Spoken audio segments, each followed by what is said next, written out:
What's going on, guys? Joseph from Throwing a String here, bringing you guys a new series, helping you guys deal with the new NCAA stringing regulations. I'm going to walk you through 3 different types of pocket. We have Type A, which is attack, a Type M, which is midi, and Type D, which is defense. This video is going to be solely based on the attack one, and the other one should be coming in the next few days to a week. So I'm going to walk you through head, mesh, stringing, shooting strings, everything that I would use if I was under these constraints right now, and I think the best solution to all of these new problems. So first, starting out, this is a Warrior Evo Pro X6 that I did this cool black to gray dye with a little throne logo in it and strung it up with a little bit of throne colors. This was actually the test head for Josh Dion's head that I did. I really needed to come up with a new pocket and tweak with it and work with it, and I didn't want to get his all dirty, so this is what I came up with, and I'm really proud of it, and I think it's really going to help you guys perform to the best of your ability under the new constraints for sure. So first, starting out, let's go over a head. I thought the X6 was really going to help keep the ball centered and give you guys more hold and the best release. I think there's some truth to it, and there's not. It's a balance between the two. With this head, it's going to give you a great offset feeling from the ball. It's going to allow you to cradle better and keep the ball in your pocket because it is more narrow, but it's a lot harder to catch with. Like here I have an Evo X, so you can see a lot wider head. It's really all preference. I really loved playing with this head, but when it really mattered and I was around the crease and I needed a quick stick or just get the ball in and out of my stick, I found a lot of times it would hit the plastic. So that's kind of a thing. If you haven't tried one, maybe check it out, but if you are using one already, I would definitely stay with it. It's only going to help keep the ball in the stick more. But the biggest thing, the difference is how tight it is across the top. Since this is not as wide, the ball has a little bit longer release and it's a bit more snappy. And with this head, because it's much wider across the top, the mesh is much tighter, and the ball's a little bit more smooth coming out. It's a little bit more gradual of the ramp on it. So more so than before, the head and the channel of it, the head is going to play a big part in the channel of the pocket. Normally you can kind of just put U's in it and make any head throw how you want to, but since you're very limited on shooting strings, the channel is what's really going to give you the most hold and also really has the strongest characteristic of the stick, and that is really based on the sidewalls, the mesh, and the head. So the head's going to play a bigger part in it than I think it would with the old rules. So I'm going to go right into it. That's the head. I would try them both out. The X6, as I said, is going to give you more snappy, keep the ball in the pocket, but the other one's going to be a little bit more smooth, but it's going to have a much wider catching area. Now going into the mesh itself, I can't stress enough how much a wax mesh is going to help you. There's 3 or 4 main reasons. The first is it's being very soft, and it's also has some grip to it. It's really going to help the ball stay in the pocket. It's going to wrap around the ball and give you more hold than hard mesh would. And also it's got a texture to it, so it's going to just grip the ball that much better. And the other thing is it's a lot softer, so you're able to define a lot greater channel in it than you would with hard mesh, and it's going to give you more hold, more options, and just all around it's a better way to get a pocket of this style with the regulations how they are. The other thing is that it's water resistant, unlike soft mesh and hard mesh for that matter. But what it's going to do is we're going to string right to that 4-inch mark.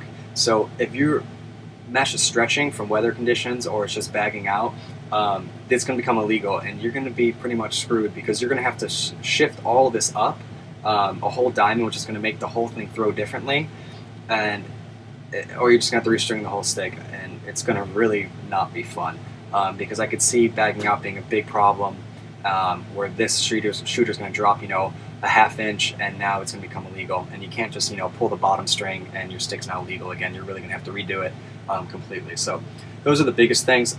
For this pocket, it's an attack pocket, so I wanted a really low pocket for one-handed cradling with a lot of hold to it, but then I didn't want it to have a lot of drag, so going from this low in the stick all the way up to these shooters.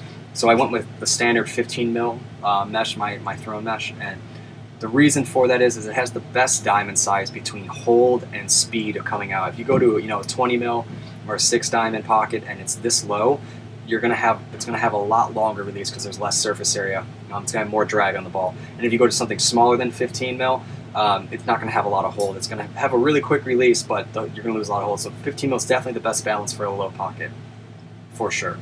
And that's the key to this, is definitely having some type of wax mesh. The other two big keys to it is a 9-diamond triangle top. The triangle top is going to pull the mesh all the way tight at the top, allowing you to really string to that 4 inches. If you don't do a triangle top and you string a normal 9-diamond or 10-diamond top string, the mesh really sags down, a 1/4 inch to a 1/2 inch, and that's going to put this shooter to be illegal. So this really is going to be the key to keep your shooter legal and the mesh as tight as it can be at the top so you can fit this many shooters in. So that's definitely a key. The other giant one is going to be the SI interlock for many reasons. You guys don't know what the SI is, this is what it looks like, and I'm also going to show you a little tutorial right here on how to string it. This is how you do a special interlock, also known as an SI. You're going to take the string, go through the top of the mesh, and then you go through the plastic from the outside in, and you're going to pull it over top of that one, very similar to a normal interlock, just instead of going under the mesh, you went over the mesh, and then you're going to go back underneath that mesh and out, and as you can see, it makes an SI. It's very tight. You want to make sure also to pull on it to really hug the knot. That's the easiest way to understand it. The quicker way to do it is to go in through the hole, or over top of the mesh, and the outside in, and then you're just going to pull it up through that same hole, and there's a little loop here, and you're just going to pull it nice and tight, and that's the quicker way once you really understand. It's a little bit more difficult to really understand, but definitely quicker once you get used to it. I'll show you it one more time. Over top of the mesh, from the outside in, through the hole, pull it through the loop, and pull it nice and tight. And that's how you do an SI. And see right here, you can see where it's bunching. You really want to pull on that mesh to make it hug really nice and tight. It's going to give you the most defined channel. So as you can see with this one, I used the same knot going all the way down besides the end, but that's just my stick. You can just tie it off here. But the key to it is to pull the first 3 diamonds extremely tight. That is what's going to form the channel. It's going to pull the mesh really tight across the top, making the ball come out evenly and consistent and giving you a nice hold and good release every single time. So as you can see, I skipped holes for each of these depending on the head. You don't have to skip holes on this. Evo X, I just skipped the first big one, and then there's no extra holes here, so coming down. The other thing is, if you're not a great stringer, getting ahead with a lot of sidewall holes and just counting how many diamonds you're using with the SI is really going to help you. With a head that doesn't have a lot of sidewalls, you're going to be a little bit more creative, and if you're not a really experienced stringer, that's going to give you a little bit of a hard time. So as you can see here, in both these pockets I used 10 diamonds, and I stretched the first one 3, and then I stacked about 6 of them, and then I finished with 1 by skipping a hole down here. And pretty much it's just the SI knot, and you're just going to stack it all the way down, and I'll explain why in a second. In the bottom here I skipped a little hole. That just kind of brings the mesh in around the ball, giving a little bit more grip to it. And then also I bring my sidewalls into the throat yet again, just gives a little bit more surface area for the ball to grip on, but you can just knot it right here if that's what you're used to. But definitely use 10 diamonds, and I just stacked them after doing those top 3. And what that's going to do is just give you a beautiful channel that is just going to perform amazing. It's going to grip the ball, it's going to throw the ball accurate, and you're also going to get a lot of hold from it. The other awesome thing about the SI is that it's really stiff, the sidewall, and it also kind of makes the plastic almost longer in that sense, where when you're cradling and you feel the ball hit the sides of the plastic, which gives you a lot of hold like in a traditional, this is going to give you that feeling. It's going to be nice and soft though. It's not going to rattle on the plastic as much, but it just makes it deeper, and it's going to let the ball really grip around that edge like that. And then the third and most probably crucial is it gives you that really tight channel, and it pulls the mesh by pulling the mesh over the sides of the head. It's not inside here in that little crevice they have. It actually pulls to the side, really narrowing that channel, and because it does that, it gives you a narrow channel without holding the ball in, so it passes that 180 test with the deepest point of the pocket. So that's definitely the key to making this pocket awesome. First one is definitely going to be the mesh, next is going to be the triangle top, and the third is going to be that SI sidewall. Now getting into shooters, you're pretty limited. I've tried a few things. I found this is kind of the most straightforward and easy to understand. I can talk you through 2 different variants when I'm finished. The first thing is I always use heavy top string, heavy top nylon for the shooter. It doesn't stretch, it's nice and tight, and gives you a really consistent feel over sidewall. So I use that in the first 10 diamond row. Then I skip to the next 10 diamond row and just do a normal straight. It's got a little bit of play in it, not too much. And then this third one is actually very loose compared to what I normally would do. As you can see, I can push it pretty far.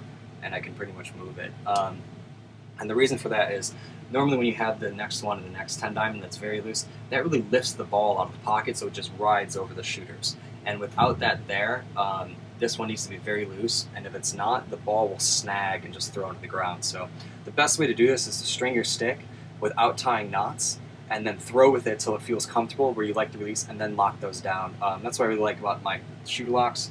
I'm able to put some slack in it very easily with one hand like that, throw with it till it's comfortable, and then I just lock them down and they're good to go, and the pocket will throw consistently. So that one needs to be very loose, and if you guys can see here, I have a ruler, put it at 4 inches right there. So you can see it's legal, and I even got another like 1/4 inch or an 1/8 of an inch that I could do. And the other thing I realized is on a curved head like this that has a really curved scoop, the other thing is this is a very thick top, so I could actually, it could drop down a little bit more if it ever stretched a bit. But I have a little bit extra room on the sides here, so you could actually drop this bottom U to these two, so it would be kind of like a mini U on the sides, or a very wide U on the sides, very similar to how Ned Crotty does with his top nylon. I'm going to play with it because that would be the size of the ball, but I think on a pocket like this that it's extremely channeled, that would just add too much drag. That might be better for a little bit higher pocket, so I'm going to try that and get back to you guys on that. But that's pretty much the whole pocket and exactly what I would use. Yet again, the key things are wax mesh, the 9-diamond triangle top, and the SI interlock. You can mess with shooting strings in different ways, like you can drop this down to stack it on this one if you want even a quicker, snappier release, or you can use a sidewall thick one right here if you want something in the middle. But you're pretty limited. Anything else that I tried with that was a little bit crazy. It was a little bit inconsistent because it wasn't very channeling. But that's the biggest thing. Your shooting strings aren't going to be the biggest factor. They're just going to release the ball when you want it to. The biggest thing is going to be that channel and keeping this legal. I think the most important thing is to get the stick done. So that's everything, guys. If you guys enjoyed it and this helped you out anyway, please like and share the video. My intent is just to help as many players as I can get ready for the new season. If you guys have any comments or questions, you can either do it in the comments below, or you can send me them on Twitter at ThrownUpString. And if you guys have any other input on how to make this any better, please let me know. I'm open to everyone's suggestions because I know everybody's trying out for this. So soon I'm going to be releasing the Type M and the Type D, the MIDI and D pockets to you guys. And I hope you enjoyed it and have a great day. And good luck with the new season.